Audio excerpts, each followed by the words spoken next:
سورہ احقاف سے شروع کرتے ہیں۔ ترجمہ۔ بسم اللہ الرحمن الرحیم۔ شروع اللہ کا نام لے کر جو بڑا مہربان نہایت رحم والا ہے۔ حامیم۔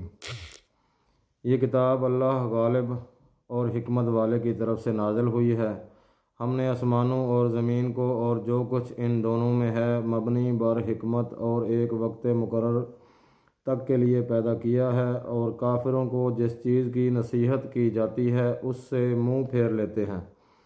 کہو کہ بھلا تم نے ان چیزوں کو دیکھا ہے جن کو تم اللہ کے سوا پکارتے ہو؟ ذرا مجھے بھی تو دکھاؤ کہ انہوں نے زمین میں کون سی چیز پیدا کی ہے، یا آسمانوں میں ان کی شرکت ہے؟ اگر سچے ہو تو اس سے پہلے کی کوئی کتاب میرے پاس لاؤ، یا علم انبیاء میں سے کچھ منقول چلا آتا ہو تو اسے پیش کرو۔ اور اس شخص سے بڑھ کر کون گمراہ ہو سکتا ہے جو ایسے کو پکارے جو قیامت تک اسے جواب نہ دے سکے، اور ان کو ان کے پکارنے ہی کی خبر نہ ہو۔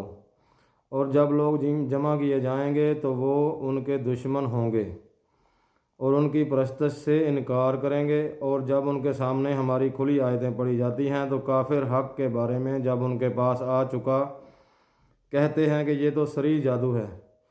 کیا یہ کہتے ہیں کہ اس نے اس کو از خود بنا لیا ہے؟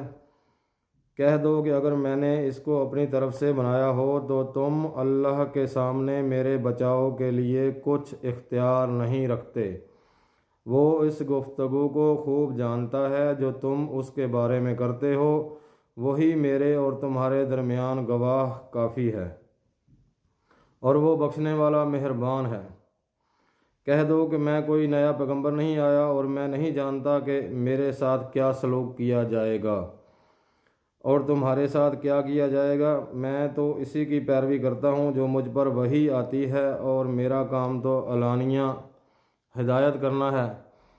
کہو کہ بھلا دیکھو تو اگر یہ قرآن اللہ کی طرف سے ہو اور تم نے اس سے انکار کیا، اور بنی اسرائیل میں سے ایک گواہ اسی طرح کی ایک کتاب کی گواہی دے چکا ہے اور ایمان لے آیا، اور تم نے سرکشی کی، تو تمہارے ظالم ہونے میں کیا شک ہے؟ بے شک اللہ ظالموں کو ہدایت نہیں کرتا۔ اور کافر مومنوں سے کہتے ہیں کہ اگر یہ دین کچھ بہتر ہوتا تو یہ لوگ اس کی طرف ہم سے پہلے نہ دوڑ پڑتے، اور جب وہ اس سے ہدایت یاب نہ ہوئے تو اب کہیں گے کہ یہ پرانا جھوٹ ہے۔ اور اس سے پہلے موسیٰ علیہ السلام کی کتاب تھی لوگوں کے لیے رہنما اور رحمت، اور یہ کتاب عربی زبان میں ہے، اسی کی تصدیق کرنے والی، تاکہ ظالموں کو ڈرائے اور نیکوکاروں کو خوشخبری سنائے۔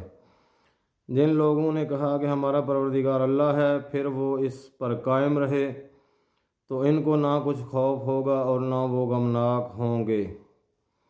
یہی اہل جنت ہیں کہ ہمیشہ اس میں رہیں گے، یہ اس کا بدلہ ہے جو وہ کیا کرتے تھے۔ اور ہم نے انسان کو اپنے والدین کے ساتھ بھلائی کرنے کا حکم دیا، اور اس کی ماں نے اس کو تکلیف سے پیٹ میں رکھا اور تکلیف سے ہی جنا، اور اس کا پیٹ میں رہنا اور دور چھوڑنا 2.5 برس میں ہوتا ہے، یہاں تک کہ جب خوب جوان ہوتا اور 40 برس کو پہنچ جاتا ہے تو کہتا ہے کہ اے میرے پروردگار مجھے توفیق دے کہ تو نے جو احسان مجھ پر اور میں میرے ماں باپ پر کیے ہیں ان کا شکر گزار رہوں، اور یہ کہ نیک عمل کروں جن کو تو پسند کرے، اور میرے لیے میری اولاد میں اصلاح و تقویٰ دے۔ میں تیری طرف رجوع کرتا ہوں اور میں فرما برداروں میں ہوں۔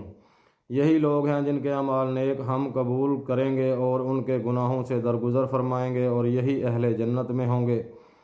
یہ سچا وعدہ ہے جو ان سے کیا جاتا ہے۔ اور جس شخص نے اپنے ماں باپ سے کہا کہ اف اف، تم مجھے یہ بتاتے ہو کہ میں زمین سے نکالا جاؤں گا، حالانکہ بہت سے لوگ مجھ سے پہلے گزر چکے ہیں۔ اور وہ دونوں اللہ کی جناب میں فریاد کرتے ہوئے کہتے تھے کہ کم بخت ایمان لا، اللہ کا وعدہ سچا ہے۔ تو کہنے لگا یہ تو پہلے لوگوں کی کہانیاں ہیں۔ یہی وہ لوگ ہیں جن کے بارے میں جنوں اور انسانوں کی دوسری امتوں میں سے جو ان سے پہلے گزر چکیں عذاب کا وعدہ تحقیق ہو گیا، بے شک وہ نقصان اٹھانے والے تھے۔ ہر ایک کے لیے اس کے اعمال کے حساب سے درجے ہیں، غرض یہ کہ ان کو ان کے اعمال کا پورا پورا بدلہ دیا جائے اور ان کا نقصان نہ کیا جائے۔ صدق اللہ العظیم۔